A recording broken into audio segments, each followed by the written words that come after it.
আপনি কি সাম্প্রতিক সময়ে একটা খবর বারবার দেখছেন? হঠাৎ করেই বলা হচ্ছে অ্যালন মাস্ক নাকি এখন পৃথিবীর সবচেয়ে ধনী মানুষ।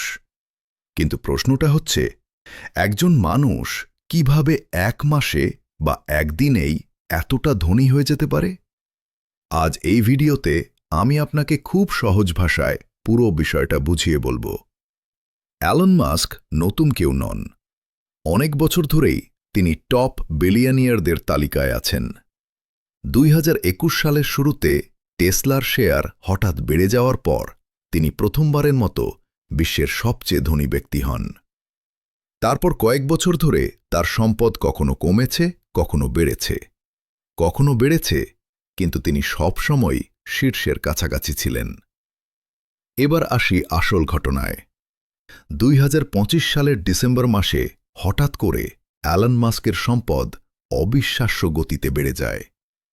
15 ডিসেম্বরের দিকে রিপোর্ট আসে তার মোট সম্পদ $600 বিলিয়ন ছাড়িয়ে গেছে। এই সংখ্যাটা এত বড় যে পৃথিবীর ইতিহাসে আগে কখনো একজন মানুষের সম্পদ এতটা হয়নি। এখন প্রশ্ন হল, এই টাকা এলো কোথা থেকে? এর প্রথম এবং সবচেয়ে বড় কারণ হল স্পেসএক্স। খবর আসে যে স্পেসএক্সের ভ্যালু প্রায় $800 বিলিয়ন পৌঁছে গেছে, আর অ্যালন মাস্ক স্পেসএক্সের প্রায় 42% মালিক। মানে কি দাঁড়ালো? কোম্পানির ভ্যালু বাড়তেই তার ব্যক্তিগত সম্পদ একদিনেই প্রায় $160 বিলিয়ন বেড়ে গেল। একই সময়ে টেসলার শেয়ারও রেকর্ড দামে পৌঁছায়। রোবোট্যাক্সি, এআই, ভবিষ্যৎ পরিকল্পনা, এই সব কিছু মিলিয়ে ইনভেস্টরদের আস্থা আবার বেড়ে যায়। অ্যালন মাস্ক টেসলার বড় শেয়ার হোল্ডার, তাই শেয়ারের দাম বাড়লেই তার নেট ওয়ার্থও বাড়ে। এখানে একটা গুরুত্বপূর্ণ বিষয় বুঝতে হবে, এই সম্পদ আসলে ক্যাশ, টাকা নয়।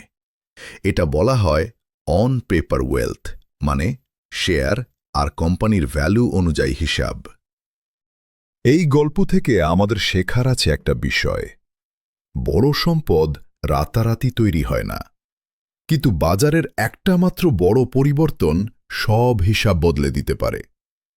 অ্যালন মাস্ক ধনী হয়েছেন দীর্ঘমেয়াদী চিন্তা আর বড় ঝুঁকি নেওয়ার মাধ্যমে। আজ অ্যালন মাস্ক শীর্ষে, কাল কে থাকবে সেটা বাজারই ঠিক করবে।